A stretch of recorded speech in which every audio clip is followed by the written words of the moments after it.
हमारे साथ संडे सत्संग जवाहर निराला के संग इस लाइव में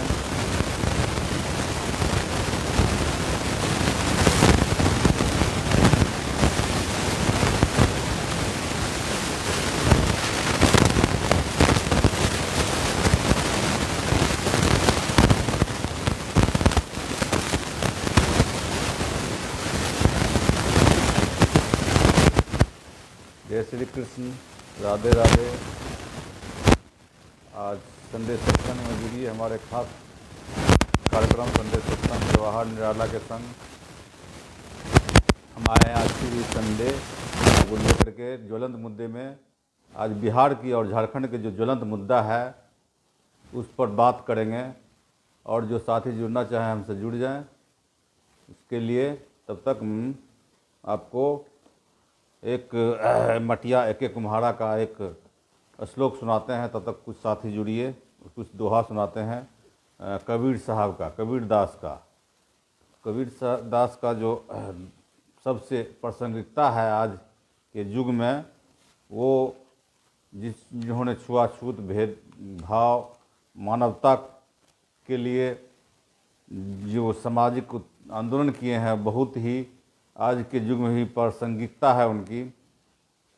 और इस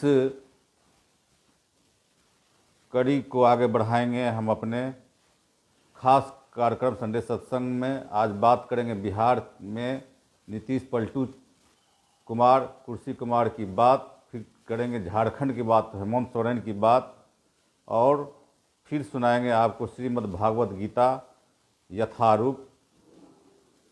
इसलिए आज फर्स्ट हम साथियों सुनाने के लिए आज जो पहला शुरू रखे हैं सुबह, इसलिए हमें कहीं निकलना है, एक मीटिंग में महापंचायत में जाना है, किसान महापंचायत चंडी में नालंदा। इसलिए आज इसको फर्स्ट राउंड में ही रखे हैं हम अपने संडे सत्संग।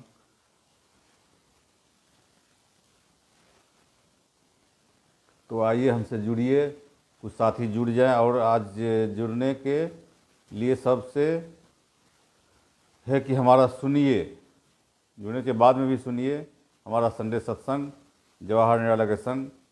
और अपने दोस्त यार को भी, हमारा ये यूट्यूब चैनल पर भी जाएगा, उसको भी आप अपने दोस्त यार को शेयर कीजिए, सब्सक्राइब कीजिए, लाइक कीजिए, और बेल आइकन को भी दबा दीजिए। हमारा यूट्यूब चैनल है जवाहर निराला ऑफिशियल, उसको भी आप अपने सब्सक्राइब कर दीजिए अपने इस चैनल को, और अपने दोस्त यार को भी शेयर कीजिए, और बेल आइकन को भी दबा लीजिए। जब कोई हम सत्संग या कोई भी हम अपना वीडियो डालें तो आपको तुरंत उसका नोटिफिकेशन मिल जाएगा। इसलिए बेल आइकन को बगल में रखे हुए उसको भी दबा दीजिए। तो हम आज शुरू करते हैं संडे सत्संग जवाहर निराला के संग में। आपका सबका हम सोशल मीडिया प्लेटफॉर्म फेसबुक का मंच में स्वागत करते हैं। हम आए हैं आज संडे सत्संग में लेकर के आज बिहार सरकार की जिस तरह से आज दिखाएं कि आपको नीतीश कुमार जी चले गए अपने पुराने गठबंधन में भाजपा के साथ, उन्हें डर से कहिए चले गए या जो भी कारण हो, लेकिन उनकी बात ये पलटने वाली है। आज सही में जो सामाजिक न्याय के लोग हैं, जो सामाजिक न्याय के एमएलए हैं, विधायक हैं, समाजवादी हैं, जो मंडल को मानने वाले हैं, जो कमंडल के खिलाफ रहने वाले हैं, उस सब में एक बहुत ही निराशा की बात है। उस सब में अंदर जो कुलबुलाहट है, बहुत ही कुलबुलाहट चल रहा है।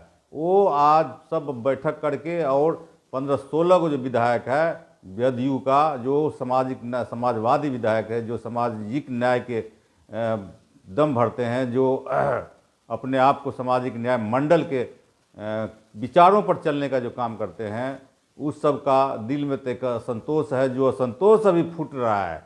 और मांझी का तो सुन ही रहे हैं, मांझी जो जितना मांझी पूर्व मुख्यमंत्री है, उनको भी दिल में असंतोष है, वो भी टूट करके हो सकता है कि तेजस्वी के पाला में आए। तो इसे कहते हैं तेजस्वी का जो चेकमेट हो रहा है, कि चाल हो रही है, बहुत ही आने वाले लोगों के लिए शानदार है कि यह से बहुत सबक मिलने वाला है, खास करके नीतीश कुमार को।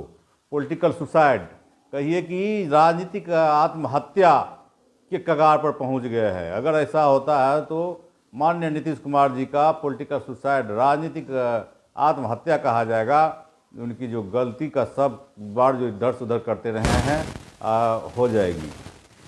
और जो सबसे बड़ी बात है, जो इनका जो भी टूट के आ रहे हैं, सबसे बड़ा ऑफर जो है, कुछ संक्षेप में बताते हैं। जो विश्वस्त सूत्रों से हमें जानकारी मिली है कि सब ऑफर है कि जो भी टूट के आए उसको तो पार्लियामेंट मंत्री तो बनेंगे ही, और मंत्री के बाद भी अगर जो चाहेंगे, हर एक विधायक का इच्छा होता है, जैसे दरोगा बनता है तो उसका इच्छा होता है कि इंस्पेक्टर बने, इंस्पेक्टर की इच्छा होता है कि डीएसपी बन जाए। उसी तरह जो एमएलए है 2 बार 3 बार से 5 साल 10 साल से, उसके भी इच्छा एमपी बनने के लिए। तो इधर सबसे बात ये गहरी बात समझिए कि बीजेपी की तरफ तो एमपी का टिकट के लिए कोई वैकेंसी नहीं है, लेकिन तेजस्वी की तरफ, आरजेडी की तरफ, राष्ट्रीय जनता दल की तरफ वैकेंसी है। और इसमें जैसे उसको 40 में से मान ली कि 10 वो अपने गठबंधन दे, 30 को सीट है, तो 15 को 16 को नए लोगों को भी दे सकते हैं। उसके अलावा भी उसको जैसे मंत्री पद मिल ही रहा है। आने वाले समय में जो हर एक विधायक की इच्छा होती है कि हम एमएलए हैं तो एमएलए से एमपी बन जाए, मंत्री बने, तो मंत्री भी मिल रहा है। देखिए अभी जो सुनहरा अवसर है, गोल्डन अपॉर्चुनिटी जिसे कहते हैं, जदयू के विधायकों के लिए अगर टूट के आ रहे हैं तो उनको समझिए गोल्डन अपॉर्चुनिटी, सुनहरा अवसर कैसे है। या तो मंत्री तो बनेंगे ही बनेंगे, जितना भी टूटेंगे 14-15 को लगभग टूटने तब आएंगे। तो देखिए इसीलिए अभी तक जो ये ड्रामा चल रहा था, कभी विधानसभा का अध्यक्ष भी नहीं इस्तीफा दिया, नहीं उसको विश्वास प्रस्ताव लाया, तो ये सबसे बड़ी गहरी चाल देखिए अभी तेजस्वी और लालू जी का जो ये चाल चलने वाला है। चारों खाने चित हो जाएंगे। हाँ सही सुन रहे हैं आप लोग, चारों खाने चित होने वाले हैं। नीतीश कुमार, उनकी विधायक टूट करके आ रहे हैं और तेजस्वी नई सरकार बनाने जा रहे हैं।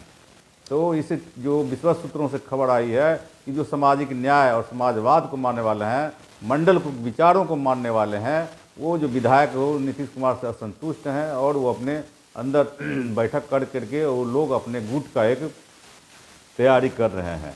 साथ ही वो लोग को भी एक गोल्डन अपॉर्चुनिटी है, मतलब एक सुनहरा अवसर कहिए कि वो अपने को या तो पार्लियामेंट के लिए भी टिकट उनको के लिए ऑफर है, मंत्री पद के लिए ऑफर है। तो हर एक विधायक चाहता है जो एमएलए बन गया 5 साल 2 साल 3 साल, लेकिन नीतीश कुमार की तरफ तो सिटिंग जो एमपी हैं उनके लिए ही टिकट कटने की अभी नौबत आ रही है। भाजपा उतना सीट देगी नहीं देगी उतनी बहुत है, लेकिन इधर खुला ऑफर है। इधर राष्ट्रीय जनता दल की तरफ, तेजस्वी जी की तरफ खुला ऑफर है कि अगर पार्लियामेंट की भी टिकट है, मंत्री भी रहेंगे, चुनाव भी लड़ सकते हैं और हार भी जाते हैं। जो मान लो जो जीत गए तो चले गए दिल्ली, और जो हार भी जाएंगे उसके लिए भी आगे एमएलए का भी टिकट उनका पक्का है।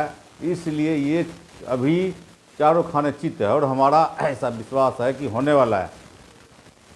और इसी के साथ हम आज को संक्षेप में रखेंगे। आज का ये एपिसोड होने वाला है संक्षेप में। इसी के साथ हम और आगे बढ़ेंगे। और जो खास कार्यक्रम है और संडे सत्संग जवाहर निराला के संग आप लोग देखिए और अपने दोस्त यार को भी शेयर कीजिए। अब देखिए सबसे बड़ी बात, बिहार की तो कथाएँ बता दी है संक्षेप में कि किसकी चाल किस करवट उठ बैठेगी, ये तो आने वाला 2 दिन में पता ही चल जाएगा कि किसका चेक नेट हो जाएगा, किसका आउट हो जाएगा, किसका इन हो जाएगा, किसकी सरकार रहेगी, किसी सरकार चल जाएगी, किसी बनने वाली है। लेकिन इनके तेजस्वी जी का जो 17 महीना के कार्यकाल रहा और इतना जो है से पॉपुलरिटी हासिल हुआ, जो इनको क्रेडिट मिला है नौकरी देने का, और आपको 10 लाख का नौकरी बना तो 4 लाख 5 लाख तो लगभग दे ही दिया नौकरी देने का। और जो जातिगत जनगणना के पूरे देश में जो इनकी प्रशंसा हुई है, इससे तो और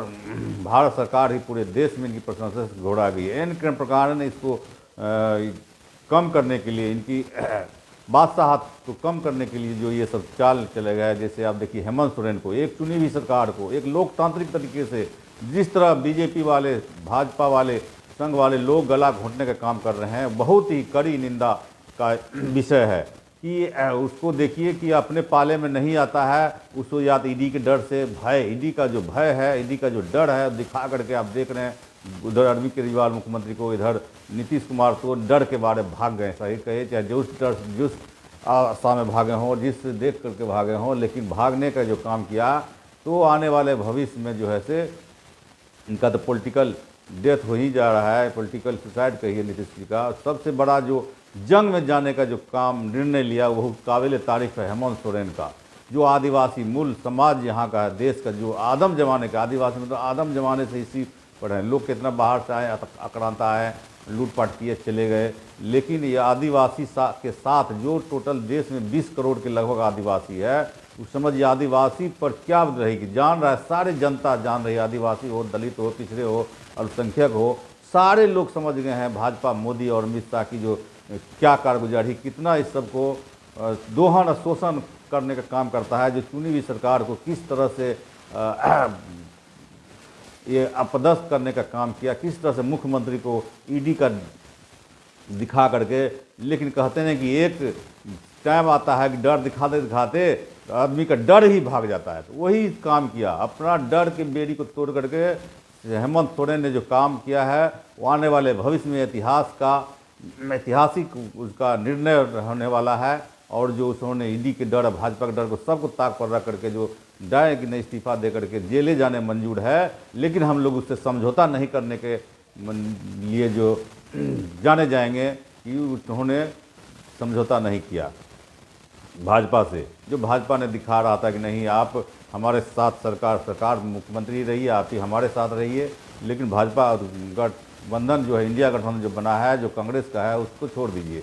लेकिन ये अपने वजूद को लड़ाई लड़ने के लिए, अपने पद को भी उन्होंने जो तिलांजलि देने के काम किया है, हेमंत सोरेन काबिल तारीफ़ है। हेमंत सोरेन को जो निर्णय है उसके लिए काबिल तारीफ, नहीं झुका। तो खास करके भाजपा और सीबीआई डर से जो देख रही हैं कि झूठ मूठ का जो मात्र एक विषय को लेकर के इन्होंने जो बीडी का जो किया है कार्रवाई, बहुत ही निंदनीय है, घोर कड़ी निंदा करते हैं।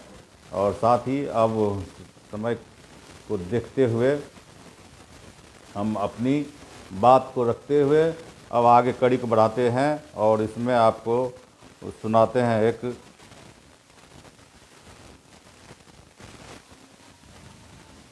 कहें साचु कहू सुन ले ही समी, जिन प्रेम कियो तिन ही प्रभ पायो। मैंने कबीर साहब का एक जो है, पोथी पढ़ी पढ़ी जगमुआ, पंडित भया न कोय, ढाई आखर प्रेम का पढ़े सो पंडित होय। प्रेम जगत में सार है और सब आसार, प्रेम किया जानिए ताको बेड़ा पार। तो आप लोग तो आज के जुड़ने के लिए सबको, जो नहीं भी जुड़े हैं बाद में भी अपना जुड़ करके सुन सकते हैं हमारा ये वीडियो खास कार्यक्रम जो हमने दिया है। इसका सब्जेक्ट बिहार में जो है 23वीं की चाल में नीतीश कुमार की जदयू में टूट, तो सही सुने हैं आप लोग और सही इसका ये बता रहे हैं कि जो जनता दल जनता दल यूनाइटेड के जो भी विधायक हैं, एमएलए हैं, 45 को हैं, तो समझिए 43 को था तो और एक दो को जुड़ करके 45 को है, निर्दलीय लेकर के 45 को। तो उसमें तिहाई 15 को 16 को विधायक जो ओबीसी या दलित है, अल्पसंख्यक के हैं, वो सब जो मंडल के विचारों को मानने वाले हैं, वो सब उनसे बगावत करने वाले हैं। ये आपको विश्वस्त सूत्रों से न्यूज़ दे रहे हैं। बगावत करके अपना टूट करके और आरजेडी को, राष्ट्रीय जनता दल को समर्थन करने वाले हैं। तो 23वीं की चाल ही समझिए, उनको चारों खाने चित होने वाले हैं। और सबसे बड़ी बात जो देखें कि हम अपने गीता जो श्रीमद् भागवत गीता है, आज 2 श्लोक 3 श्लोक कह करके समाप्त करेंगे। तो हमारा जो अध्याय चल रहा है 11 का 54 श्लोक नंबर जो है, भक्त्वा त्वनया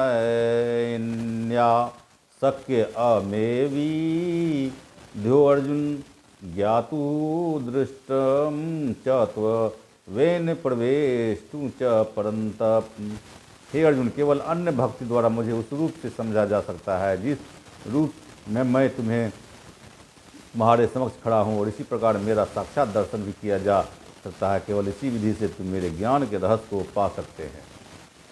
इसका तात्पर्य सुनाने से पहले सुन लीजिए साथियों कि सबसे बड़ी बात है कि कहते हैं कि जीवन संविधान है और जीवन जीने की कला जो है गीता है। गीता आपको जीवन जीने की कला सिखाती है और संविधान जो है आपको जीवन है। जो देश चलता है जिस संविधान से, वो जीवन क्या है, संविधान है।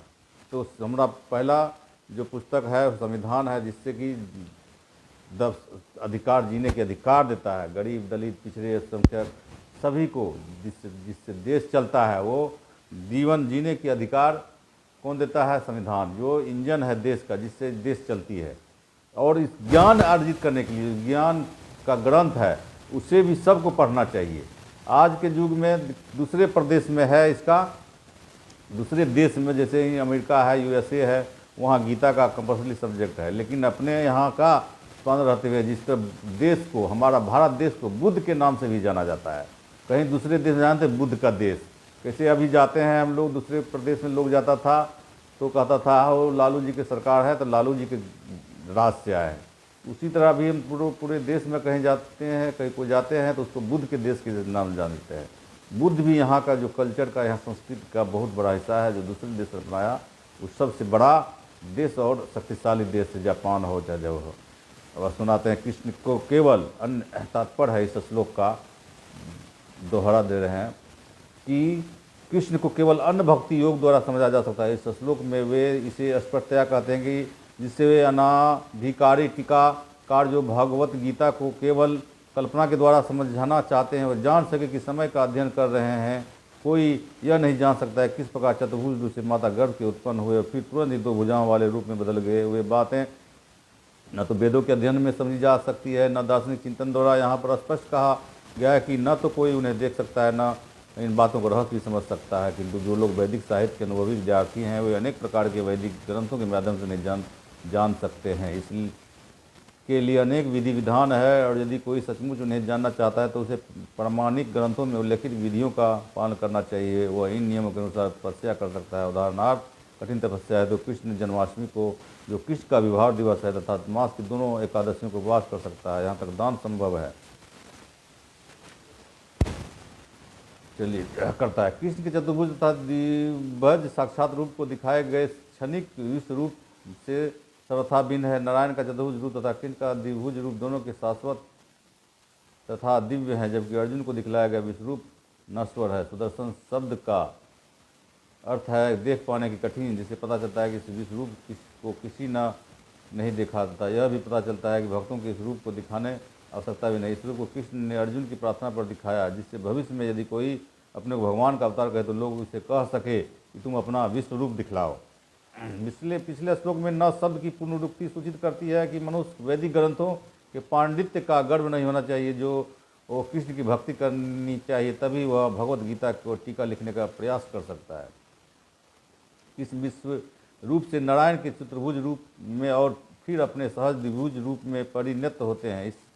इससे यह सूचित होते हैं कि वैदिक साहित्य में उल्लेखित चतुर्भुज रूप तथा अन्य रूप कृष्ण के आदि द्विभुज रूप में भी उद्भूत है। वे समस्त उद्भवों के उद्गम है। कृष्ण इनसे भी भिन्न निर्विशेष रूप की कल्पना का तो कुछ कहना ही नहीं। जहाँ तक कृष्ण के चतुर्भुज रूपों का संबंध है, यह स्पष्ट कहा गया कृष्ण का सर्वाधिक निकट चतुर्भुजी रूप जो महाविष्णु नाम से विख्यात है, और जो कारण नाड़ में शयन करते हैं, जिसके धारा श्वास तथा प्रश्वास में अनेक ब्रह्मांड निकलते और प्रवेश करते रहते हैं, भगवान का अंश है, जैसा ब्रह्म संहिता में कहा गया है। जिनके श्वास लेने से ही जिनमें अनंत ब्रह्मांड प्रवेश करते हैं तथा पुनः बाहर निकल जाते हैं, महाविष्णु के अंश के रूप में। अतः मैं गोविंद या कृष्ण की पूजा करता हूँ, जो समस्त कारणों के कारण है। अतः मनुष्य को चाहिए कि कृष्ण के साकार रूप को भगवान मानकर पूजे, क्योंकि वही सच्चिदानंद स्वरूप है। वे विष्णु के समस्त रूपों के उद्गम है, वे समस्त अवतारों के उद्गम है और आदि महापुरुष हैं, जैसा कि भगवद गीता से पुष्ट होता है। गोपाल तापनी उपनिषद निम्नलिखित कथन आया है।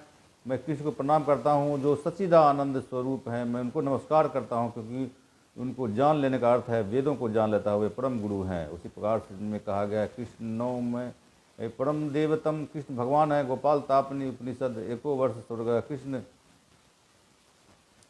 एक हैं किंतु अनंत रूपों तथा अवतारों के रूप में प्रकट होते हैं।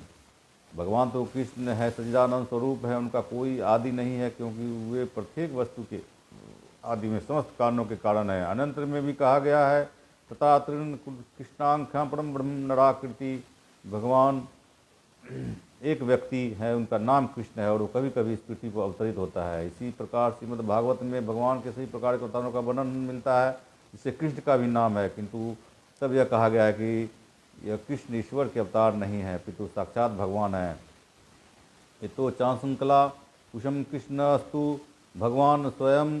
इसी प्रकार भगवत गीता में भगवान कहते हैं, मतः परतः नान्यत, मुझ भगवान कृष्ण के रूप में से कोई श्रेष्ठ नहीं है। अनंत भी कहा गया है, अहम आदिहीन देवानाम, मैं समझ देता हूँ को उद्गम हूँ। कृष्ण से भगवत गीता ज्ञान प्राप्त करने पर अर्जुन भी इस शब्दों में इसकी पुष्टि करता है, परम ब्रह्म परम धाम पवित्रम परम भगवान। जब मैं भली भांति समझ गया कि आप परम सत्य भगवान है, प्रत्येक वस्तु के आश्रय हैं, अतः कृष्ण ने अर्जुन को जो विश्वरूप दिखाया वह उनके आदि रूप नहीं है। आदि रूप तो कृष्ण रूप में हजारों हाथों तथा हजारों सिरों वाला विश्व रूप तो उन लोगों का ध्यान आकृष्ट करने के लिए दिखलाया गया जिनका ईश्वर से तनिक भी प्रेम नहीं है। यह ईश्वर का आदि रूप नहीं है। विश्व रूप उन शुद्ध भक्तों के लिए तनिक भी आकर्षण नहीं होता जो विभिन्न दिव्य संबंधों में भगवान से प्रेम करते हैं। भगवान अपने आदि कृष्ण से भी प्रेम का आदान प्रदान करते हैं, अतः कृष्ण से घनिष्ठ मैत्री भाव से संबंधित अर्जुन को यह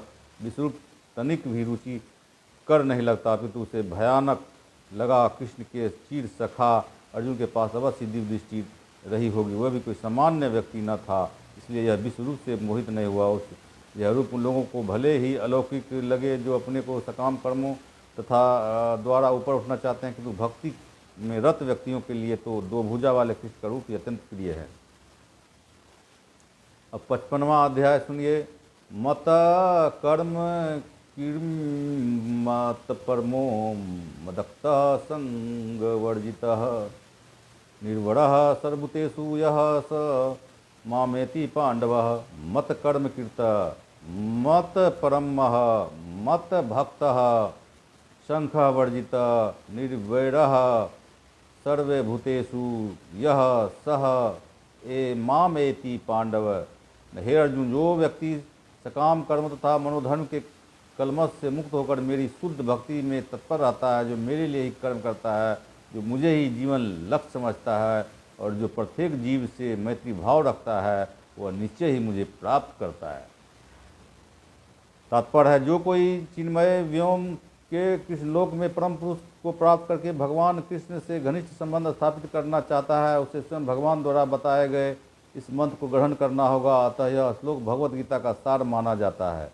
भगवत गीता एक ऐसा ग्रंथ है जो उन बुद्धिजीवों की ओर लक्षित है जो इस भौतिक संसार में प्रकृति पर प्रभुत्व जताने में लगे हुए हैं और वास्तविक आध्यात्मिक जीवन के बारे में नहीं जानते हैं। भगवत गीता का उद्देश्य यह दिखाना है कि मनुष्य किस प्रकार अपने आध्यात्मिक अस्तित्व को तथा भगवान के साथ अपने संबंध को समझ सकता है तथा उसे यह शिक्षा देना है कि भगवत धाम कैसे पहुंच सकता है। यह श्लोक उस विधि को स्पष्ट रूप से बताता है जिससे मनुष्य अपने आध्यात्मिक कार्य में यथार्थ भक्ति में सफलता का प्राप्त कर सकता है।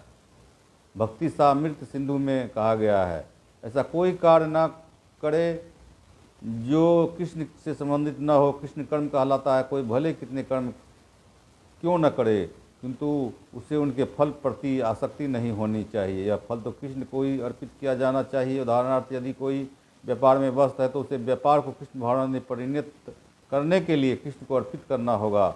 यदि कृष्ण व्यापार के स्वामी है तो उसका भी लाभ उन्हें ही मिलना चाहिए। यदि किसी व्यापारी के पास करोड़ रुपये की संपत्ति हो और यदि वह इसे कृष्ण को अर्पित करना चाहे तो वह ऐसा कर सकता है। यही कृष्ण कर्म है। अपनी इंद्रिय तृप्ति के लिए विशाल भवन न बनाकर यह कृष्ण के लिए सुंदर मंदिर बनवा सकता है, कृष्ण का और 4 विग्रह स्थापित कर सकता है और भक्ति के प्रमाणिक ग्रंथों में वर्णित अर्चा विग्रह की सेवा का प्रबंध कर सकता है। यह सब कृष्ण कर्म है। मनुष्य को अपने कर्म फल में लिप्त नहीं होना चाहिए, अपितु उससे कृष्ण को अर्पित करके बची हुई वस्तु का केवल प्रसाद रूप में ग्रहण करना चाहिए। यदि कोई कृष्ण के लिए विशाल भवन बनवा देता है और उसे कृष्ण का अर्चा विग्रह स्थापित करता है तो उसमें उसे रहने की मनाही नहीं रहती, लेकिन कृष्ण को ही इस भवन का स्वामी मानना चाहिए। यही कृष्ण भावनामृत है। किंतु यदि कोई कृष्ण के लिए मंदिर नहीं बनवा सकता तो वह कृष्ण मंदिर की सफाई में लग सकता है। यह कृष्ण कर्म है। वह बगीचे की देखभाल कर सकता है। जिसके पास वो थोड़ी सी भी भूमि है, जैसा कि भारत के निर्धन से निर्धन व्यक्ति के पास भी होती है, तो वह उसका उपयोग कृष्ण के लिए फूल लगाने के लिए कर सकता है। वह तुलसी के बीज उगा सकता है, क्योंकि तुलसी दल अत्यंत महत्वपूर्ण है। भगवत गीता के कृष्ण ने उनकी आवश्यक बताया है। पत्रम पुष्पम फलम तोयम। कृष्ण चाहते हैं कि जो लोग उन्हें पत्र पुष्प फल या थोड़ा जल भेंट करें और इस प्रकार की भेंट से वह प्रसन्न होते हैं। यह पत्र विशेष रूप से तुलसी दल ही है, अतः मनुष्य को चाहिए कि वह तुलसी का पौधा लाकर उसे सींचे। इस तरह गरीब से गरीब व्यक्ति भी अपने को कृष्ण सेवा में लगा सकता है। ये कतिपय उदाहरण है जिस तरह कृष्ण कर्म में लग जा सकता है। मतप्रह शब्द इस व्यक्ति के लिए आता है जो जीवन का परम लक्ष्य भगवान कृष्ण के परम धाम में उनकी संगति करना मानता है। ऐसा व्यक्ति चंद्र, सूर्य या स्वर्ग जैसे उच्चतर लोकों में अथवा इस ब्रह्मांड के उच्चतम स्थान ब्रह्मलोक तक भी ले जाने का इच्छुक नहीं रहता। उसे व्यक्ति तनिक भी इच्छा नहीं रहती। उसकी आसक्ति तो आध्यात्मिक आकाश में जानने में रहती है। आध्यात्मिक आकाश में भी वह ब्रह्म ज्योति से तादात्म्य प्राप्त करने भी संतुष्ट नहीं रहता, क्योंकि यह तो कर सर्वोच्च आध्यात्मिक लोक में जाना जाता है, जिसे कृष्ण लोक या गोलोक वृंदावन कहते हैं। उसे उस लोक का पूरा ज्ञान रहता है, अतः वह अन्य किसी लोक को नहीं चाहता। जैसा कि मद भक्त शब्द से सूचित होता है, भक्ति में पूर्णतया रत रहता है। विशेष रूप से यह श्रवण, कीर्तन, स्मरण, पाद सेवन, प्रचन, वंदन, दास से सख्य और आत्म निवेदन भक्ति के इन 9 साधनों में लगा रहता है। मनुष्य चाहे तो इन 9 साधनों में रत रह सकता है, अथवा 8 में, 7 में, नहीं तो कम से कम 1 में तो रत रह सकता है। वह है निश्चित रूप से कृतार्थ हो जाएगा।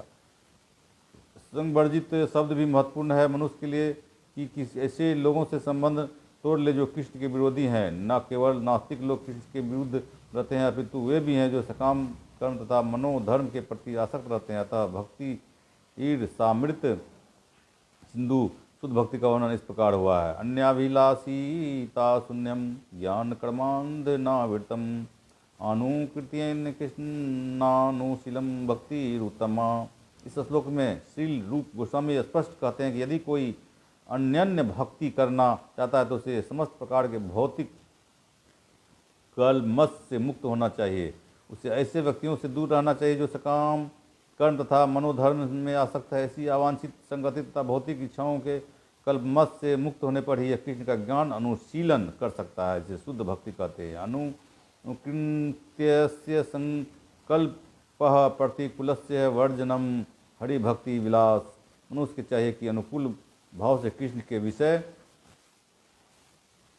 में सीधे और उन्हीं के लिए कर्म करे, प्रतिकूल भाव से नहीं। कंस कृष्ण का शत्रु था। यह कृष्ण के जन्म से ही उन्हें मारने की तरह तरह की योजनाएं बनाता रहा, किंतु असफल होने के कारण वह सदैव कृष्ण का निरंतर चिंतन करता रहा। इस तरह सोते जागते काम करते वह सदैव कृष्ण भावना भावित रहा, किंतु उसकी यह कृष्ण भावना अनुकूल न थी। अतः 24 घंटे कृष्ण का चिंतन करते रहने पर भी वह असुर ही माना जाता रहा और अंत में कृष्ण द्वारा मार डाला गया। निसंदेह कृष्ण द्वारा वध किए गए व्यक्ति को तुरंत मोक्ष मिल जाता है, किंतु शुद्ध भक्त का उद्देश्य नहीं है। शुद्ध भक्त तो मोक्ष की भी कामना नहीं करता। वह सर्वोच्च लोक गोलोक वृंदावन भी नहीं जाना चाहता। उसका एकमात्र उद्देश्य कृष्ण की सेवा करना है, चाहे वह यहाँ जहाँ भी रहे। कृष्ण भक्त प्रत्येक से मैत्री भाव रखता है, इसलिए जहाँ उसे निर्वैर कहा गया है अर्थात उसका कोई शत्रु नहीं होता। यह कैसे संभव है? कृष्ण भावना मृत्यु में स्थित भक्त जानता है कृष्ण की भक्ति ही मनुष्य को जीवन समस्त समस्याओं से छुटकारा दिला सकती है। उसे इसका व्यक्तित्व अनुभव रहता है। फलतः इस प्रणाली को कृष्ण भावनामृत को मानव समाज में प्रचारित करना चाहता है। भगवत भक्तों का इतिहास साक्षी है। ईश्वर चेतना का प्रचार करने में कई बार भक्तों को अपने जीवन की संकटों में डालना पड़ा। सबसे उपयुक्त उदाहरण जीसस क्राइस्ट का है। उन्हें भक्तों ने सूली पर चढ़ा दिया, किंतु उन्होंने अपना जीवन कृष्ण भावनामृत में प्रसार में उत्सर्ग किया। निसंदेह यह कहानी कि वे मारे गए ठीक नहीं है। इसी प्रकार भारत में अनेक उदाहरण है। यह प्रहलाद महाराज द्वारा ठाकुर हरिदास ऐसा संकट उन्होंने क्यों उठाया? क्योंकि वे कृष्ण भावनामृत का प्रसार करना चाहते थे और यह कठिन कार्य है। कृष्ण भावना भावित व्यक्ति जानता है कि मनुष्य कृष्ण के साथ अपने संबंध को भूलने के कारण ही कष्ट भोग रहा है। अतः मानव समाज की सबसे बड़ी सेवा होगी कि वह अपने पड़ोसी को समस्त भौतिक समस्याओं से उबारा जाए। इस प्रकार शुद्ध भक्त भगवान की सेवा में लगा रहता है, तभी वह हम समझ सकते हैं कि कृष्ण उन लोगों पर कितने कृपालु हैं जो उनकी सेवा में लगे रखकर उनके लिए सभी प्रकार के कष्ट सहते हैं। अतः यह निश्चित है कि ऐसे लोग इस शरीर को छोड़ने के बाद परमधाम को प्राप्त होते हैं। सारांश यह है कि कृष्ण ने अपने क्षण भंगुर विश्व रूप के साथ साथ काल रूप को जो सब कुछ भक्षण करने वाला है और यहाँ तक कि चतुर्भुज विष्णु रूप को भी दिखलाया। इस तरह कृष्ण इन समस्त स्वरूपों के उद्गम है। ऐसा नहीं है कि आदि विश्व रूपा या विष्णु की ही अभिव्यक्ति है, वे समस्त रूपों के उद्गम है। विष्णु तो हजारों लाखों है, लेकिन भक्त के लिए कृष्ण का कोई अन्य रूप उतना महत्वपूर्ण नहीं जितना कि मूल प्रभु श्याम सुंदर रूप है। ब्रह्म संहिता में कहा गया है कि जो प्रेम तथा भक्ति भाव से कृष्ण के श्याम सुंदर रूप के प्रति आसक्त है, वह सदैव उन्हें अपने हृदय में देख सकते हैं और कुछ भी नहीं देख सकते। अतः मनुष्य को समझ लेना चाहिए कि 11वें अध्याय का तात्पर्य यही है, कृष्ण का रूप ही सर्वोपरि है, परम सार है। इस प्रकार श्रीमद् भागवत के 11वें अध्याय विराट रूप का भक्ति वेदांत तात्पर्य पूर्ण हुआ। इस तरह हमारा 11वां अध्याय पूरा हो गया।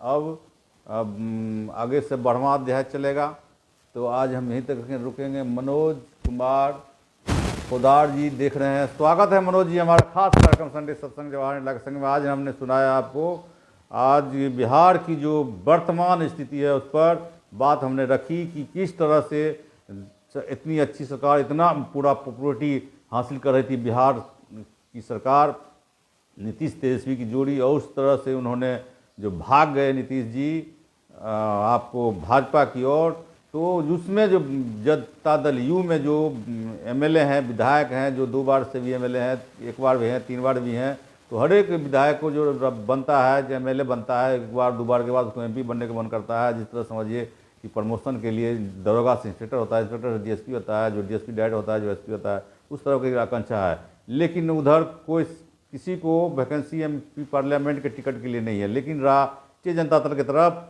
वैकेंसी है, और वो सब जैसे 15-16 को विधायक गुट बनाकर टूट करके तेजस्वी की तरफ, आरजेडी की तरफ आ रही है, और जो विश्वास सूत्रों से आपको जानकारी दे देते हैं, और वो सरकार गिरने वाली है और फिर नई सरकार तेजस्वी के साथ बनने वाली है। क्या इस बात में हमने मेरा जो खास कार्यक्रम है संडे सत्संग जवाहर नेहरा के संग, ज्वलंत मुद्दे की बात श्रीमद् भागवत गीता के साथ अब समापन की ओर है। सबसे पहली बात है साथियों, हमारे पास जो सीमित ज्ञान है, ये सब तो कहने के लिए कथावाचक लोग के लिए, चाहे जो प्रखर वक्ता है अपनी बात रखते हैं बेबाकी से, और उसके पास असीमित ज्ञान होता है। हमारे पास एक सीमित ज्ञान है, उसके सीमित ज्ञान के माध्यम से आप लोगों को हर एक संडे कुछ न कुछ ज्वलंत मुद्दे पर बात करते हैं, और श्रीमद् भागवत गीता जो है उसको श्लोक सुना करके उसका तात्पर्य सुनाने का काम करते हैं, और उसमें जो कभी कभी वो शब्द की न्यूनतम या अधिकतम हो जाती है, उसके लिए हम खेद प्रकट करते हैं को। और इसी के साथ अभी सबको आप लोगों ने जो सुना, सबको आभार धन्यवाद हम आज का इसको ध्यान रखते हैं। और हमारे यूट्यूब चैनल पर वीडियो अपलोड हो जाएगा, आप उसको यूट्यूब चैनल पर देख सकते हैं। जवाहर निराला ऑफिशियल यूट्यूब चैनल को देखें, लाइक करें, सब्सक्राइब करें, अपने दोस्त यार को शेयर करें, और बेल आइकन को भी दबा दें, जिससे आप कोई भी हफ्ता में कोई भी नया वीडियो डालें तो आप लोगों को नई नोटिफिकेशन मिल जाए। साथ ही जय हिंद, कृष्ण सबका आभार, जय श्री कृष्ण, राधे राधे, नमस्कार, आदाब, इनकलाब, सलाम, जय श्री कृष्ण।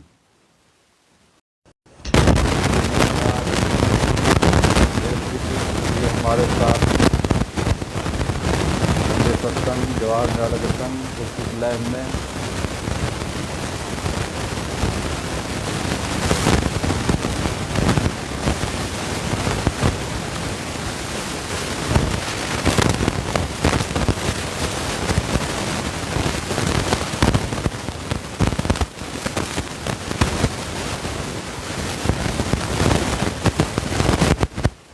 जय श्री कृष्ण, राधे राधे। आज संडे सत्संग में जुड़िए हमारे खास कार्यक्रम संडे सत्संग जवाहर निराला के संग। हम आए हैं आज की संडे को लेकर के ज्वलंत मुद्दे में।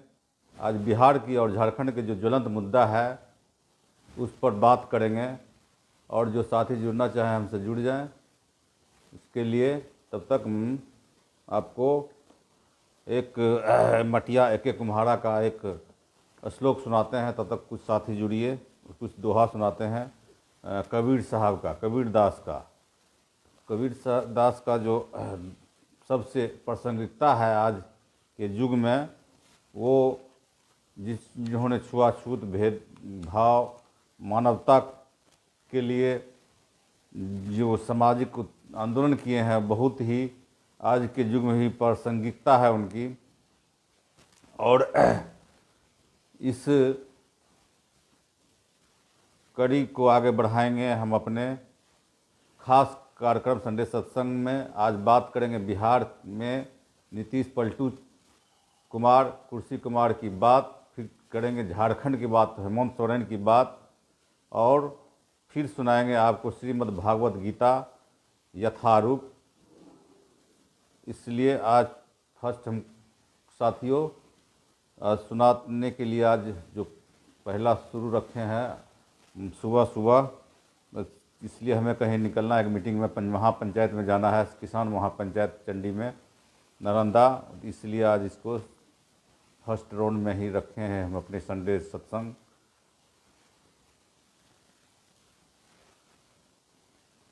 तो आइए हमसे जुड़िए, कुछ साथी जुड़ जाएं। और आज जुड़ने के लिए सबसे है कि हमारा सुनिए, जुड़ने के बाद में भी सुनिए हमारा संडे सत्संग जवाहर निराला के संग, और अपने दोस्त यार को भी, हमारा ये यूट्यूब चैनल पर भी जाएगा, उसको भी आप अपने दोस्त यार को शेयर कीजिए, सब्सक्राइब कीजिए, लाइक कीजिए, और बेल आइकन को भी दबा दीजिए। हमारा यूट्यूब चैनल है जवाहर निराला ऑफिशियल, उसको भी आप अपने सब्सक्राइब कर दीजिए अपने इस चैनल को, और अपने दोस्त यार को भी शेयर कीजिए, और बेल आइकन को भी दबा लीजिए। जब कोई हम सत्संग या कोई भी हम अपना वीडियो डालें तो आपको तुरंत उसका नोटिफिकेशन मिल जाएगा, इसलिए बेल आइकन को बगल में रखे हुए उसको भी दबा दीजिए। तो हम आज शुरू करते हैं संडे सत्संग जवाहर निराला के संग में। आपका सबका हम सोशल मीडिया प्लेटफॉर्म फेसबुक का मंच में स्वागत करते हैं। हम आए हैं आज संडे सत्संग में लेकर के आज बिहार सरकार की जिस तरह से आज दिखाएं कि आपको नीतीश कुमार जी चले गए अपने पुराने गठबंधन में भाजपा के साथ, उन्हें डर से कहिए चले गए या जो भी कारण हो, लेकिन उनकी बात ये पलटने वाली है। आज सही में जो सामाजिक न्याय के लोग हैं, जो सामाजिक न्याय के एमएलए हैं, विधायक हैं, समाजवादी हैं, जो मंडल को मानने वाले हैं, जो कमंडल के खिलाफ रहने वाले हैं, उस सब में एक बहुत ही निराशा की बात है। उस सब में अंदर जो कुलबुलाहट है, बहुत ही कुलबुलाहट चल रहा है। वो आज सब बैठक करके, और 15-16 को जो विधायक है जदयू का, जो समाजवादी विधायक है, जो सामाजिक न्याय के दम भरते हैं, जो अपने आप को सामाजिक न्याय मंडल के विचारों पर चलने का जो काम करते हैं, उस सब का दिल में एक असंतोष है, जो असंतोष अभी फूट रहा है। और मांझी का तो सुन ही रहे हैं, मांझी जो जितना मांझी पूर्व मुख्यमंत्री है, उनको भी दिल में असंतोष है, वो भी टूट करके हो सकता है कि तेजस्वी के पाला में आए। तो इसे कहते हैं तेजस्वी का जो चेकमेट हो रहा है, कि चाल हो रही है, बहुत ही आने वाले लोगों के लिए शानदार है, कि जैसे बहुत सबक मिलने वाला है, खास करके नीतीश कुमार को। पॉलिटिकल सुसाइड कहिए कि राजनीतिक आत्महत्या के कगार पर पहुंच गए हैं। अगर ऐसा होता है तो माननीय नीतीश कुमार जी का पॉलिटिकल सुसाइड, राजनीतिक आत्महत्या कहा जाएगा। उनकी जो गलती का सब बार जो इधर से उधर करते रहे हैं हो जाएगी। और जो सबसे बड़ी बात है, जो इनका जो भी टूट के आ रहे हैं, सबसे बड़ा ऑफर जो है, कुछ संक्षेप में बताते हैं, जो विश्वस्त सूत्रों से हमें जानकारी मिली है, कि सब ऑफर है कि जो भी टूट के आए उसको तो पार्लियामेंट मंत्री तो बनेंगे ही, और मंत्री के बाद भी अगर जो चाहेंगे, हर एक विधायक का इच्छा होता है, जैसे दरोगा बनता है तो उसका इच्छा होता है कि इंस्पेक्टर बने, इंस्पेक्टर की इच्छा होता है कि डीएसपी बन जाए, उसी तरह जो एमएलए है 2 बार 3 बार से 5 साल 10 साल से, उसके भी इच्छा एमपी बनने के लिए। तो इधर सबसे बात ये गहरी बात समझिए कि बीजेपी के तरफ तो एमपी का टिकट के लिए कोई वैकेंसी नहीं है, लेकिन तेजस्वी की तरफ, आरजेडी की तरफ, राष्ट्रीय जनता दल की तरफ वैकेंसी है। और इसमें जैसे उसको 40 में से मान ली कि 10 को अपने गठबंधन दे, 30 को सीट है, तो 15 को 16 को नए लोगों को भी दे सकते हैं। उसके अलावा भी उसको जैसे मंत्री पद मिल ही रहा है। आने वाले समय में जो हर एक विधायक की इच्छा होती है कि हम एमएलए हैं तो एमएलए से एमपी बन जाए, मंत्री बने, तो मंत्री भी मिल रहा है। देखिए अभी जो सुनहरा अवसर है, गोल्डन अपॉर्चुनिटी जिसे कहते हैं, जदयू के विधायकों के लिए अगर टूट के आ रहे हैं तो उनको समझिए गोल्डन अपॉर्चुनिटी, सुनहरा अवसर कैसे है। या तो मंत्री तो बनेंगे ही बनेंगे, जितना भी टूटेंगे 14-15 को लगभग टूटने ये तब आएंगे। तो देखिए इसीलिए अभी तक जो ये ड्रामा चल रहा था, कभी विधानसभा का अध्यक्ष भी नहीं इस्तीफा दिया, नहीं उसको विश्वास प्रस्ताव लाया, तो ये सबसे बड़ी गहरी चाल देखिए अभी तेजस्वी और लालू जी का जो ये चाल चलने वाला है, चारों खाने चित हो जाएंगे। हाँ सही सुन रहे हैं आप लोग, चारों खाने चित होने वाले हैं। नीतीश कुमार उनकी विधायक टूट करके आ रहे हैं और तेजस्वी नई सरकार बनाने जा रहे हैं। तो इसे जो विश्वस्त सूत्रों से खबर आई है कि जो सामाजिक न्याय और समाजवाद को मानने वाले हैं, मंडल को विचारों को मानने वाले हैं, वो जो विधायक हो नीतीश कुमार से असंतुष्ट हैं और वो अपने अंदर बैठक कर करके वो लोग अपने गुट का एक तैयारी कर रहे हैं। साथ ही वो लोग को भी एक गोल्डन अपॉर्चुनिटी है, मतलब एक सुनहरा अवसर कहिए कि वो अपने को या तो पार्लियामेंट के लिए भी टिकट उनको के लिए ऑफर है, मंत्री पद के लिए ऑफर है। तो हर एक विधायक चाहता है जो एमएलए बन गया 5 साल 2 साल 3 साल, लेकिन नीतीश कुमार की तरफ तो सिटिंग जो एमपी हैं उनके लिए टिकट कटने की अभी नौबत आ रही है। भाजपा उतना सीट देगी नहीं देगी उतनी बहुत है, लेकिन इधर खुला ऑफर है। इधर राष्ट्रीय जनता दल की तरफ तेजस्वी जी की तरफ खुला ऑफर है कि अगर पार्लियामेंट की भी टिकट है, मंत्री भी रहेंगे, चुनाव भी लड़ सकते हैं और हार भी जाते हैं। जो मान लो जो जीत गए तो चले गए दिल्ली, और जो हार भी जाएंगे उसके लिए भी आगे एमएलए का भी टिकट उनका पक्का है। इसलिए ये अभी चारों खाने चित है और हमारा ऐसा विश्वास है कि होने वाला है।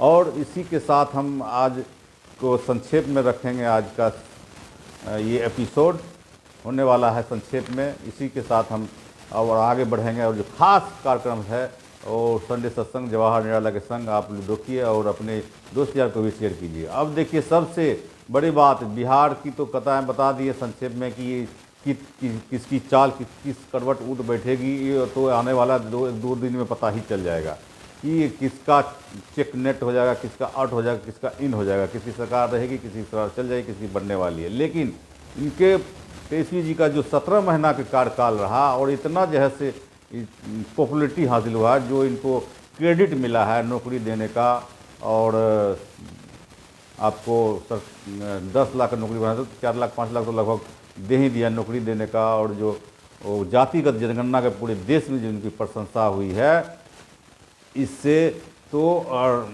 भारत सरकार ही पूरे देश में इनकी प्रशंसा से घोड़ा गई है। इन प्रकार ने इसको कम करने के लिए, इनकी बादशाहत को कम करने के लिए जो ये सब चाल चले गए। जैसे आप देखिए हेमंत सोरेन को, एक चुनी हुई सरकार को एक लोकतांत्रिक तरीके से जिस तरह बीजेपी वाले, भाजपा वाले, संघ वाले लोग गला घोंटने का काम कर रहे हैं, बहुत ही कड़ी निंदा का विषय है कि उसको देखिए कि अपने पाले में नहीं आता है, उसको या तो ईडी के डर से भय, ईडी का जो भय है, ईडी का जो डर है दिखा करके आप देख रहे हैं उधर अरविंद केजरीवाल मुख्यमंत्री को, इधर नीतीश कुमार तो डर के बारे में भाग गए। सही कहे चाहे जिस आशा में भागे हों, जिस देख करके भागे हों, लेकिन भागने का जो काम किया तो आने वाले भविष्य में जो है से इनका तो पॉलिटिकल डेथ हो ही जा रहा है, पॉलिटिकल सुसाइड कहिए नीतीश जी का। सबसे बड़ा जो जंग में जाने का जो काम निर्णय लिया वो काबिल तारीफ है हेमंत सोरेन का।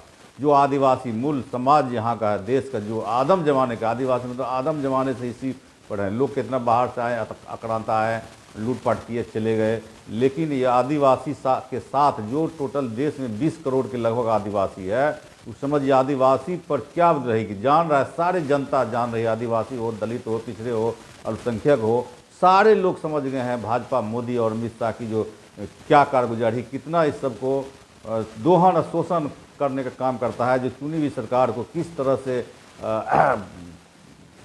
ये अपदस्थ करने का काम किया, किस तरह से मुख्यमंत्री को ईडी का दिखा करके, लेकिन कहते हैं कि एक टाइम आता है कि डर दिखाते दिखाते आदमी का डर ही भाग जाता है। तो वही काम किया, अपना डर के बेड़ी को तोड़ करके हेमंत सोरेन ने जो काम किया है वो आने वाले भविष्य में ऐतिहासिक उसका निर्णय होने वाला है। और जो उन्होंने ईडी के डर, भाजपा के डर को सबको ताक पर रख करके जो डाय कि नहीं इस्तीफा दे करके जेले जाने मंजूर है, लेकिन हम लोग उससे समझौता नहीं करने के लिए जो जाने जाएंगे कि उन्होंने समझौता नहीं किया भाजपा से। जो भाजपा ने दिखा रहा था कि नहीं आप हमारे साथ सरकार मुख्यमंत्री रहिए, आप ही हमारे साथ रहिए, लेकिन भाजपा गठबंधन जो है, इंडिया गठबंधन जो बना है, जो कांग्रेस का है, उसको छोड़ दीजिए। लेकिन ये अपने वजूद को लड़ाई लड़ने के लिए, अपने पद को भी उन्होंने जो तिलांजलि देने के काम किया है, हेमंत सोरेन काबिल तारीफ़ है। हेमंत सोरेन को जो निर्णय है उसके लिए काबिल तारीफ, नहीं झुका। खास करके भाजपा और सीबीआई डर से जो देख रही हैं कि झूठ मूठ का जो मात्र एक विषय को लेकर के इन्होंने जो बीडी का जो किया है कार्रवाई, बहुत ही निंदनीय है, घोर कड़ी निंदा करते हैं। और साथ ही अब समय को देखते हुए हम अपनी बात को रखते हुए अब आगे कड़ी को बढ़ाते हैं और इसमें आपको सुनाते हैं एक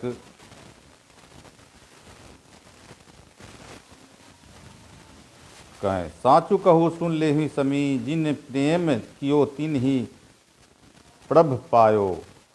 मैंने कबीर साहब का एक जो है, पोथी पढ़ी पढ़ी जगमुआ, पंडित भया न कोय, ढाई आखर प्रेम का पढ़े सो पंडित होय। प्रेम जगत में सार है और सब आसार, प्रेम किया जानिए ताको बेड़ा पार। तो आप लोग तो आज के जुड़ने के लिए सबको, जो नहीं भी जुड़े हैं बाद में भी अपना जुड़ करके सुन सकते हैं हमारा ये वीडियो खास कार्यक्रम जो हमने दिया है। इसका सब्जेक्ट बिहार में जो है तेजस्वी की चाल में नीतीश कुमार की जदयू में टूट, तो सही सुने हैं आप लोग और सही इसका ये बता रहे हैं कि जो जनता दल जनता दल यूनाइटेड के जो भी विधायक हैं, एमएलए हैं, 45 गो हैं, तो समझिए 43 गो था, तो और एक दो गो जुड़ करके 45 गो हैं, निर्दलीय लेकर के 45 को। तो उसमें तिहाई 15 गो 16 गो विधायक जो ओबीसी या दलित अल्पसंख्यक के हैं, वो सब जो मंडल के विचारों को मानने वाले हैं, वो सब उनसे बगावत करने वाले हैं। ये आपको विश्वस्त सूत्रों से न्यूज़ दे रहे हैं। बगावत करके अपना टूट करके और आरजेडी को, राष्ट्रीय जनता दल को समर्थन करने वाले हैं। तो तेजस्वी की चाल ही समझिए, उनको चारों खाने चित होने वाले हैं।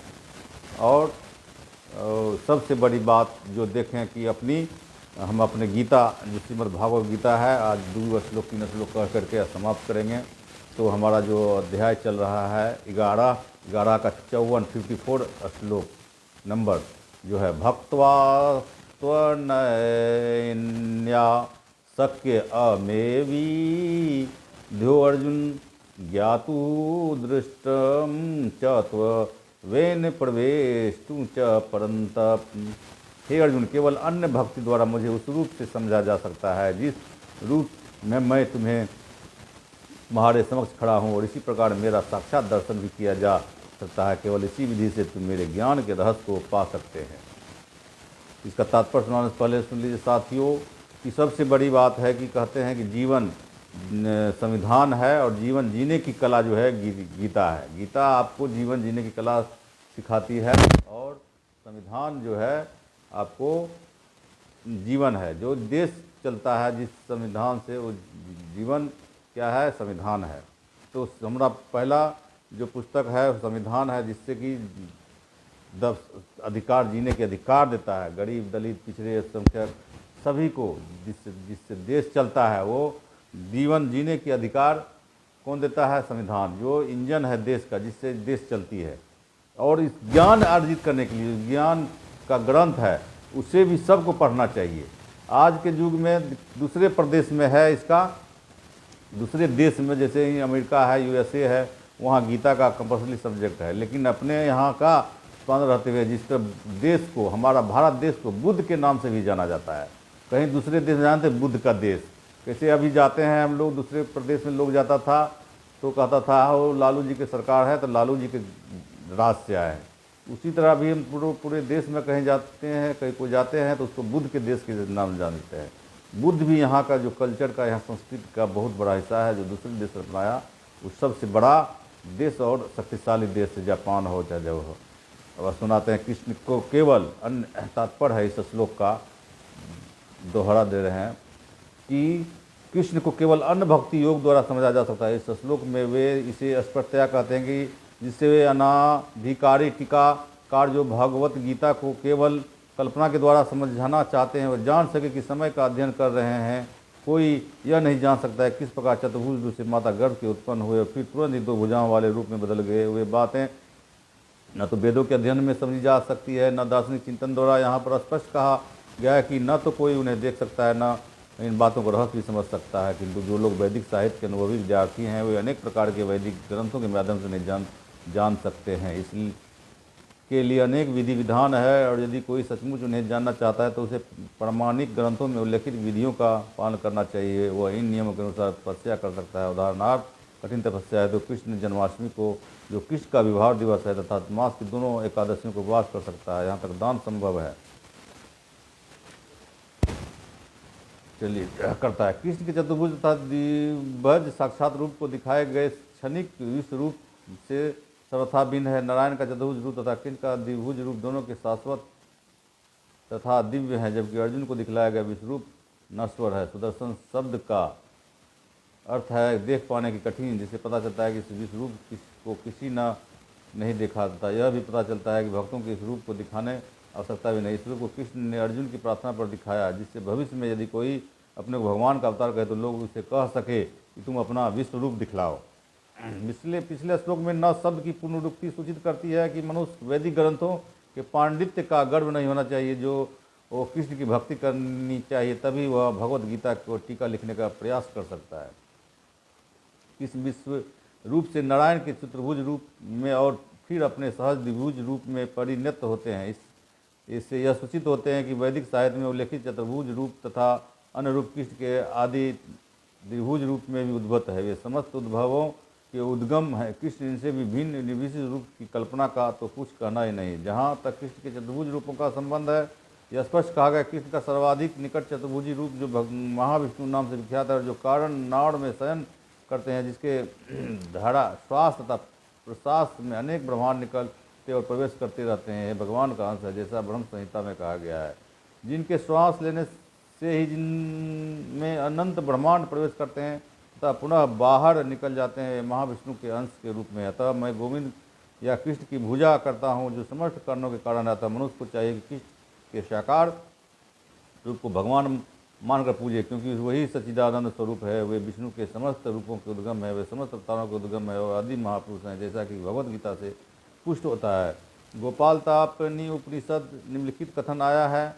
मैं कृष्ण को प्रणाम करता हूँ जो सच्चिदानंद स्वरूप हैं। मैं उनको नमस्कार करता हूँ क्योंकि उनको जान लेने का अर्थ है वेदों को जान लेता हुए परम गुरु हैं। उसी प्रकार से में कहा गया कृष्णों में परम देवतम कृष्ण भगवान है। गोपाल तापनी उपनिषद एको वर्ष स्वर्ग कृष्ण एक हैं, किंतु अनंत रूपों तथा अवतारों के रूप में प्रकट होते हैं। भगवान तो कृष्ण है, सच्चिदानंद स्वरूप है, उनका कोई आदि नहीं है, क्योंकि वे प्रत्येक वस्तु के आदि में समस्त कारणों के कारण है। अनंत में भी कहा गया है तथा कृष्णाख्यां परम ब्रह्म नराकृति। भगवान एक व्यक्ति है, उनका नाम कृष्ण है और वो कभी कभी इस पृथ्वी पर अवतरित होता है। इसी प्रकार श्रीमद् भागवत में भगवान के सभी प्रकार के अवतारों का वर्णन मिलता है, जिससे कृष्ण का भी नाम है, किंतु तब यह कहा गया है कि यह कृष्ण ईश्वर के अवतार नहीं है, पितु साक्षात भगवान है। ये तो चांसंकला कुशम कृष्णस्तु भगवान स्वयं। इसी प्रकार भगवत गीता में भगवान कहते हैं मतः परतः नान्यत मुझ भगवान, कृष्ण के रूप में से कोई श्रेष्ठ नहीं है। अनंत भी कहा गया है। अहम आदिहीन देवानाम, मैं समझ देवताओं को उद्गम हूँ। कृष्ण से भगवत गीता ज्ञान प्राप्त करने पर अर्जुन भी इस शब्दों में इसकी पुष्टि करता है। परम ब्रह्म परम धाम पवित्रम परम भगवान। जब मैं भली भांति समझ गया कि आप परम सत्य भगवान है, प्रत्येक वस्तु के आश्रय हैं, अतः कृष्ण ने अर्जुन को जो विश्व दिखाया वह उनके आदि रूप नहीं है। आदि रूप तो कृष्ण रूप में हजारों हाथों तथा हजारों सिरों वाला विश्व रूप तो उन लोगों का ध्यान आकृष्ट करने के लिए दिखलाया गया जिनका ईश्वर से तनिक भी प्रेम नहीं है। यह ईश्वर का आदि रूप नहीं है। विश्व रूप उन शुद्ध भक्तों के लिए तनिक भी आकर्षण नहीं होता जो विभिन्न दिव्य संबंधों में भगवान से प्रेम करते हैं। भगवान अपने आदि कृष्ण से भी प्रेम का आदान प्रदान करते हैं, अतः कृष्ण से घनिष्ठ मैत्री भाव से संबंधित अर्जुन को यह विश्वरूप तनिक भी रुचि कर नहीं लगता, अपितु उसे भयानक लगा। कृष्ण के चीर सखा अर्जुन के पास अवश्य दिव्य दृष्टि रही होगी, वह भी कोई सामान्य व्यक्ति न था, इसलिए यह विश्वरूप से मोहित नहीं हुआ। उस यह रूप उन लोगों को भले ही अलौकिक लगे जो अपने को सकाम कर्मों तथा द्वारा ऊपर उठना चाहते हैं, किंतु भक्ति में रत व्यक्तियों के लिए तो दो भुजा वाले कृष्ण का रूप अत्यंत प्रिय है। अब 55वां अध्याय सुनिए। मत कर्म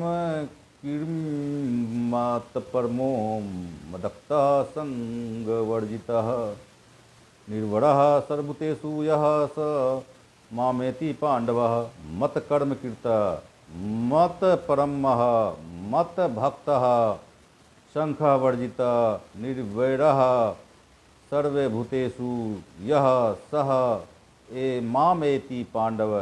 हे अर्जुन, जो व्यक्ति सकाम कर्म तथा मनोधर्म के कलमश से मुक्त होकर मेरी शुद्ध भक्ति में तत्पर रहता है, जो मेरे लिए ही कर्म करता है, जो मुझे ही जीवन लक्ष्य समझता है और जो प्रत्येक जीव से मैत्री भाव रखता है, वह निश्चय ही मुझे प्राप्त करता है। तात्पर्य है, जो कोई चिन्मय व्योम के कृष्ण लोक में परम पुरुष को प्राप्त करके भगवान कृष्ण से घनिष्ठ संबंध स्थापित करना चाहता है, उसे स्वयं भगवान द्वारा बताए गए इस मंत्र को ग्रहण करना होगा। अतः यह श्लोक भगवत गीता का सार माना जाता है। भगवत गीता एक ऐसा ग्रंथ है जो उन बुद्धिजीवों की ओर लक्षित है जो इस भौतिक संसार में प्रकृति पर प्रभुत्व जताने में लगे हुए हैं और वास्तविक आध्यात्मिक जीवन के बारे में नहीं जानते हैं। भगवत गीता का उद्देश्य यह दिखाना है कि मनुष्य किस प्रकार अपने आध्यात्मिक अस्तित्व को तथा भगवान के साथ अपने संबंध को समझ सकता है तथा उसे यह शिक्षा देना है कि भगवत धाम कैसे पहुंच सकता है। यह श्लोक उस विधि को स्पष्ट रूप से बताता है जिससे मनुष्य अपने आध्यात्मिक कार्य में यथार्थ भक्ति में सफलता का प्राप्त कर सकता है। भक्ति सामृत सिंधु में कहा गया है, ऐसा कोई कार्य न करे जो कृष्ण से संबंधित न हो। कृष्ण कर्म कहलाता है। कोई भले कितने कर्म क्यों न करे, किंतु उसे उनके फल प्रति आसक्ति नहीं होनी चाहिए। यह फल तो कृष्ण को ही अर्पित किया जाना चाहिए। उदाहरणार्थ, यदि कोई व्यापार में व्यस्त है तो उसे व्यापार को कृष्ण भावना में परिणत करने के लिए कृष्ण को अर्पित करना होगा। यदि कृष्ण व्यापार के स्वामी है तो उसका भी लाभ उन्हें ही मिलना चाहिए। यदि किसी व्यापारी के पास करोड़ रुपए की संपत्ति हो और यदि वह इसे कृष्ण को अर्पित करना चाहे तो वह ऐसा कर सकता है। यही कृष्ण कर्म है। अपनी इंद्रिय तृप्ति के लिए विशाल भवन न बनाकर यह कृष्ण के लिए सुंदर मंदिर बनवा सकता है, कृष्ण का और 4 विग्रह स्थापित कर सकता है और भक्ति के प्रमाणिक ग्रंथों में वर्णित अर्चा विग्रह की सेवा का प्रबंध कर सकता है। यह सब कृष्ण कर्म है। मनुष्य को अपने कर्म फल में लिप्त नहीं होना चाहिए, अपितु उससे कृष्ण को अर्पित करके बची हुई वस्तु का केवल प्रसाद रूप में ग्रहण करना चाहिए। यदि कोई कृष्ण के लिए विशाल भवन बनवा देता है और उसे कृष्ण का अर्चा विग्रह स्थापित करता है तो उसमें उसे रहने की मनाही नहीं रहती, लेकिन कृष्ण को ही इस भवन का स्वामी मानना चाहिए। यही कृष्ण भावनामृत है। किंतु यदि कोई कृष्ण के लिए मंदिर नहीं बनवा सकता तो वह कृष्ण मंदिर की सफाई में लग सकता है। यह कृष्ण कर्म है। वह बगीचे की देखभाल कर सकता है जिसके पास वो थोड़ी सी भी भूमि है, जैसा कि भारत के निर्धन से निर्धन व्यक्ति के पास भी होती है, तो वह उसका उपयोग कृष्ण के लिए फूल लगाने के लिए कर सकता है। वह तुलसी के बीज उगा सकता है, क्योंकि तुलसी दल अत्यंत महत्वपूर्ण है। भगवत गीता के कृष्ण ने उनकी आवश्यक बताया है। पत्रम पुष्पम फलम तोयम। कृष्ण चाहते हैं कि जो लोग उन्हें पत्र पुष्प फल या थोड़ा जल भेंट करें और इस प्रकार की भेंट से वह प्रसन्न होते हैं। यह पत्र विशेष रूप से तुलसी दल ही है। अतः मनुष्य को चाहिए कि वह तुलसी का पौधा लगाकर उसे सींचे। इस तरह गरीब से गरीब व्यक्ति भी अपने को कृष्ण सेवा में लगा सकता है। ये कतिपय उदाहरण है जिस तरह कृष्ण कर्म में लग जा सकता है। मत प्रह शब्द इस व्यक्ति के लिए आता है जो जीवन का परम लक्ष्य भगवान कृष्ण के परम धाम में उनकी संगति करना मानता है। ऐसा व्यक्ति चंद्र, सूर्य या स्वर्ग जैसे उच्चतर लोकों में अथवा इस ब्रह्मांड के उच्चतम स्थान ब्रह्मलोक तक भी ले जाने का इच्छुक नहीं रहता। उसे व्यक्ति तनी की इच्छा नहीं रहती। उसकी आसक्ति तो आध्यात्मिक आकाश में जानने में रहती है। आध्यात्मिक आकाश में भी वह ब्रह्म ज्योति से तादात्म्य प्राप्त करने भी संतुष्ट नहीं रहता, क्योंकि यह तो कर सर्वोच्च आध्यात्मिक लोक में जाना जाता है जिसे कृष्ण लोक या गोलोक वृंदावन कहते हैं। उसे उस लोक का पूरा ज्ञान रहता है, अतः वह अन्य किसी लोक को नहीं चाहता। जैसा कि मद भक्त शब्द से सूचित होता है, भक्ति में पूर्णतया रत रहता है। विशेष रूप से यह श्रवण, कीर्तन, स्मरण, पाद सेवन, प्रचन, वंदन, दास से सख्य और आत्म निवेदन भक्ति के इन 9 साधनों में लगा रहता है। मनुष्य चाहे तो इन 9 साधनों में रत रह सकता है, अथवा 8 में, 7 में नहीं तो कम से कम 1 में तो रत रह सकता है। वह है निश्चित रूप से कृतार्थ हो जाएगा।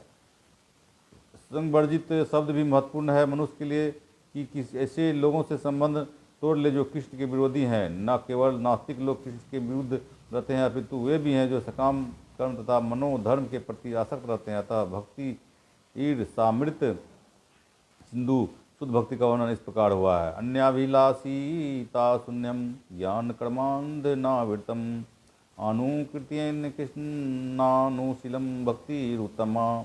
इस श्लोक में श्रील रूप गोस्वामी स्पष्ट कहते हैं कि यदि कोई अन्यन्य भक्ति करना चाहता है तो उसे समस्त प्रकार के भौतिक कलमश से मुक्त होना चाहिए।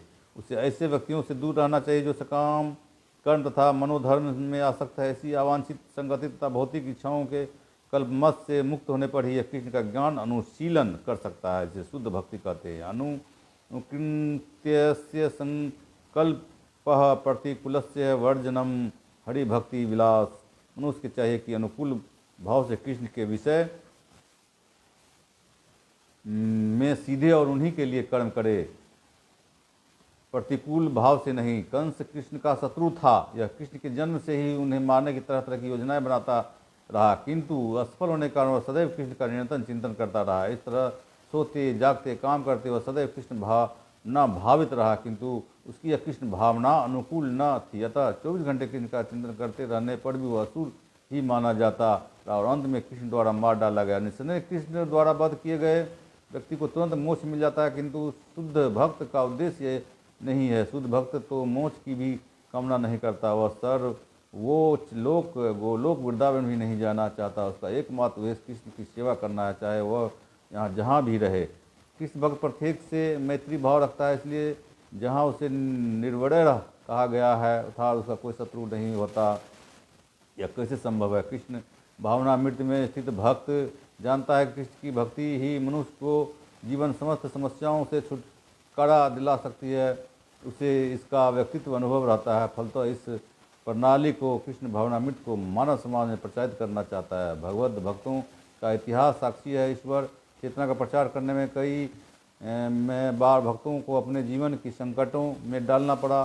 सबसे उपयुक्त उदाहरण जीसस क्राइस्ट का है। उन्हें भक्तों ने सूली पर चढ़ा दिया, किंतु उन्होंने अपना जीवन कृष्ण भावनामृत में प्रसार में उत्सर्ग किया।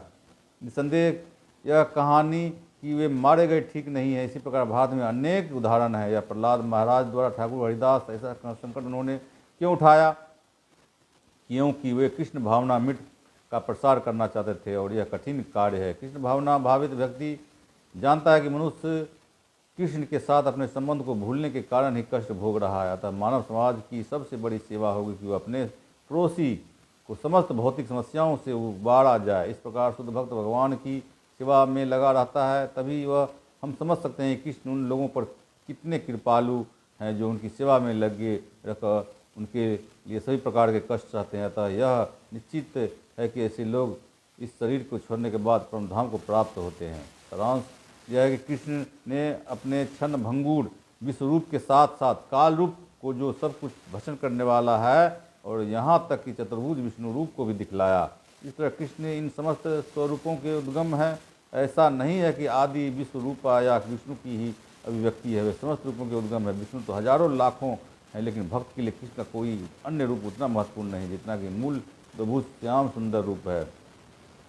ब्रह्म संहिता में कहा गया है कि जो प्रेम तथा भक्ति भाव से कृष्ण के श्याम सुंदर रूप के प्रति आसक्त है वह सदैव उन्हें अपने हृदय में देख सकते हैं और कुछ भी नहीं देख सकते। अतः मनुष्य को समझ लेना चाहिए कि 11वें अध्याय का तात्पर्य यही है, कृष्ण का रूप ही सर्वोपरि है, एवं परम सार है।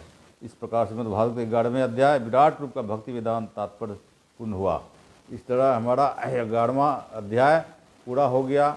अब आगे से 12वां अध्याय चलेगा, तो आज हम यहीं तक रुकेंगे। मनोज कुमार पोदार जी देख रहे हैं, स्वागत है मनोज जी हमारा खास कार्यक्रम संडे सत्संग जवाहर लाल संघ में। आज हमने सुनाया आपको, आज बिहार की जो वर्तमान स्थिति है उस पर बात हमने रखी कि किस तरह से इतनी अच्छी सरकार, इतना पूरा पॉपुलरिटी हासिल कर रही थी बिहार की सरकार नीतीश तेजस्वी की जोड़ी, और उस तरह से उन्होंने जो भाग गए नीतीश जी आपको भाजपा की ओर, तो उसमें जो जनता दल यू में जो एमएलए हैं, विधायक हैं, जो 2 बार से भी एमएलए हैं, 1 बार भी हैं, 3 बार भी हैं, तो हर एक विधायक को जो बनता है, जो MLA बनता है, एक बार 2 बार के बाद उसको MP बनने का मन करता है। जिस तरह समझिए कि प्रमोशन के लिए दरोगा से इंस्पेक्टर होता है, इंस्पेक्टर से DSP होता है, जो DSP डायरेक्ट होता है, जो SP होता है, उस तरह की आकांक्षा है। लेकिन उधर कोई किसी को वैकेंसी MP पार्लियामेंट के टिकट के लिए नहीं है, लेकिन राष्ट्रीय जनता दल की तरफ वैकेंसी है। और वो सब जैसे 15-16 को विधायक गुट बनाकर टूट करके तेजस्वी की तरफ, RJD की तरफ आ रही है। और जो विश्वास सूत्रों से आपको जानकारी दे देते हैं, और वो सरकार गिरने वाली है और फिर नई सरकार तेजस्वी के साथ बनने वाली है। क्या इस बात में हमने मेरा जो खास कार्यक्रम है संडे सत्संग जवाहर नेड़ा के संग, ज्वलंत मुद्दे की बात श्रीमद् भागवत गीता के साथ अब समापन की ओर है। सबसे पहली बात है साथियों, हमारे पास जो सीमित ज्ञान है, इस सब तो कहने के लिए कथावाचक लोग के लिए, चाहे जो प्रखर वक्ता है अपनी बात रखते हैं बेबाकी से, और उसके पास असीमित ज्ञान होता है। हमारे पास एक सीमित ज्ञान है, उसके सीमित ज्ञान के माध्यम से आप लोगों को हर एक संडे कुछ न कुछ ज्वलंत मुद्दे पर बात करते हैं। और श्रीमद् भागवत गीता जो है उसको श्लोक सुना करके उसका तात्पर्य सुनाने का काम करते हैं। और उसमें जो कभी कभी वो शब्द की न्यूनतम या अधिकतम हो जाती है, उसके लिए हम खेद प्रकट करते हैं को। और इसी के साथ अभी सबको आप लोगों ने जो सुना, सबको आभार धन्यवाद हम आज का इसको ध्यान रखते हैं। और हमारे YouTube चैनल पर वीडियो अपलोड हो जाएगा, आप उसको YouTube चैनल पर देख सकते हैं। जवाहर निराला ऑफिशियल YouTube चैनल को देखें, लाइक करें, सब्सक्राइब करें, अपने दोस्त यार को शेयर करें और बेल आइकन को भी दबा दें, जिससे आप कोई भी हफ्ता में कोई भी नया वीडियो डालें तो आप लोगों को नई नोटिफिकेशन मिल जाए। साथ ही जय हिंद, कृष्ण सबका आभार, जय श्री कृष्ण, राधे राधे, नमस्कार, आदाब, इनकलाब, सलाम, जय श्री कृष्ण।